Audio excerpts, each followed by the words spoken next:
Republican Congressman Gabe Evans is facing one of the toughest re-election battles in America. Best we can tell, Evans has never held an in-person town hall. So if you're a constituent of his in the 8th Congressional District, north of Denver up to Greeley, you have to find out where Evans is ahead of time. Marshall Zellinger learned that Evans would be appearing with President Trump's Agriculture Secretary. So Marshall showed up with questions about cuts to food benefits by Evans and the administration.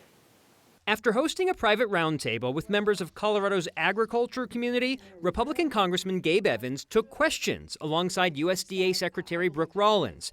The USDA oversees the SNAP food benefits program, and last year Evans voted for the bill that changed SNAP work requirement rules. 90,000 people in Evans's Congressional District 8 receive SNAP benefits.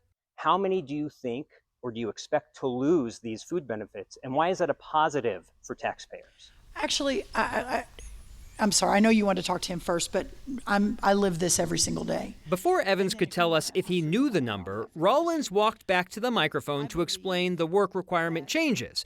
But the question to Evans was how many in his district could lose benefits over those changes. Let's look at the SNAP error rate. Under Hickenlooper as governor, it was about 5%. Under Polis, it's ballooned up to 10%. Evans instead talked about the state's SNAP error rate, a stat tracked by the USDA. In 2022, Colorado's error rate was among the lowest at 7%. Last year, it was in the bottom half at 10%.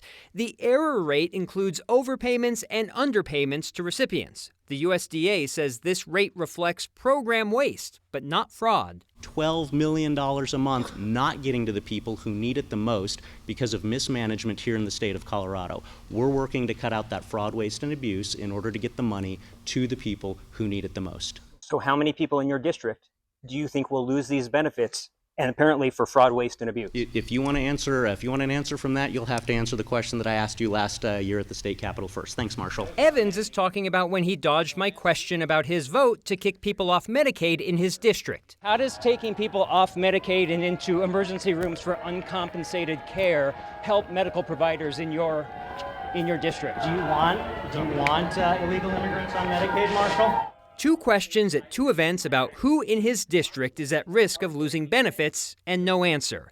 But that's more opportunity than his own constituents get at asking him questions. He's held telephone town halls, but nothing in person. What should your constituents take that you meet with allies in the Trump administration, like Secretary Rollins and Secretary Mullen last week from DHS, but you've yet to have this general in-public town hall for anyone to show up in your district? Incorrect. We had a text go out to everybody for a town hall that we did with the Secretary of Energy just a couple of weeks ago, also in Adams County, by the way. We haven't been able to find a public town hall, but we did find this meeting. At the end of June, the conservative America First Policy Institute, founded by now Secretary Rollins, it held an energy-based policy event where questions were moderated, not asked by the general public. If you knew where to look on social media, you could RSVP to find out the location and find your congressman. For Next, I'm Marshall Zellinger. Now, some House members in swing districts run to the political center. Congressman Evans has stayed close to President Trump and the MAGA agenda, and he has been rewarded recently with a parade of Trump cabinet members coming to town for events in the district just as election season ramps up. He's seen 3 cabinet members appear with him in the last 6 weeks. Evans faces Democrat Manny Rutinel in November.